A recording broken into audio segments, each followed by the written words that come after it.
The harsh winds howled through the desolation of the Antarctic night, cutting through the isolation of the remote research facility like a knife. I shivered as I stepped outside, the bitter cold biting into my skin. It had been weeks since we had seen the sun, and the perpetual darkness weighed heavily on our souls. The research team and I were isolated at the edge of the world, surrounded by nothing but ice and silence. Our mission was to study the effects of climate change on the region, but as the days dragged on, it became clear that something was not right. The temperature plummeted far below what our instruments had predicted, and strange occurrences plagued our compound. Whispers echoed through the narrow corridors, and shadows danced in the corners of our vision. I was the meteorologist, responsible for monitoring the weather conditions. It was a monotonous job, but the isolation and the eerie atmosphere made it even more unsettling. I spent long hours in the small observation room, surrounded by the hum of machinery and the constant whir of the wind outside. It wasn't long before I began to feel a presence, a malevolent force that seemed to linger just beyond my field of vision. One night, as I stared at the monitors, I noticed anomalous readings. The temperature had dropped to levels that were impossible for this time of year. I rubbed my eyes and double-checked the instruments, but the numbers remained the same. I decided to step outside to investigate, my breath forming a frosty cloud in the frigid air. The facility was eerily silent, the only sound being the crunch of my boots on the icy ground. As I made my way toward the weather station, I caught a glimpse of a figure in the periphery of my vision.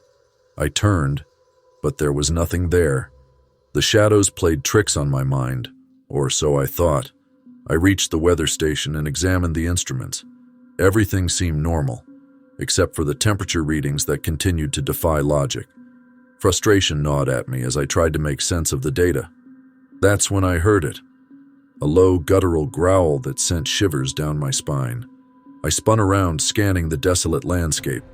The darkness seemed to come alive with unseen horrors. My heart raced as I fumbled for the flashlight on my belt.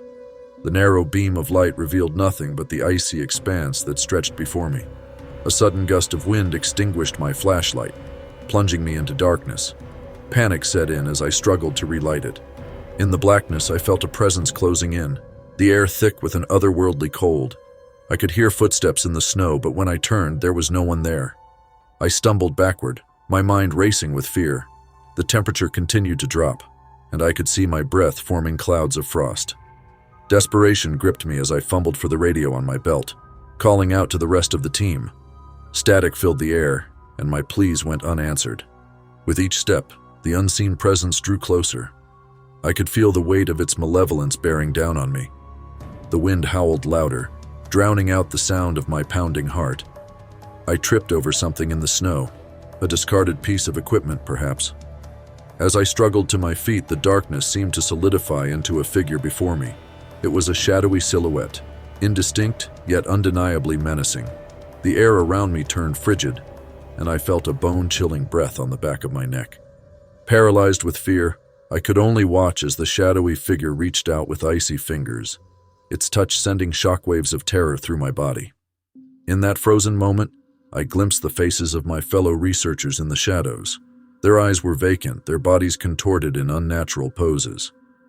The malevolent force that had taken hold of the facility had consumed them, turning them into spectral echoes of their former selves.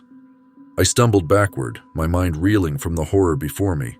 The temperature continued to drop, and I felt the life force draining from my body. The last thing I saw before the darkness claimed me was the haunting gaze of my colleagues, lost to the Antarctic abyss.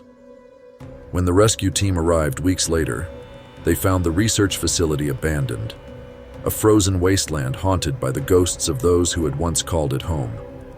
The chilling tale of our ill-fated expedition became a cautionary legend among Antarctic researchers, a reminder that in the icy embrace of the southernmost continent, even the most intrepid souls can succumb to the unknown horrors that lurk in the shadows.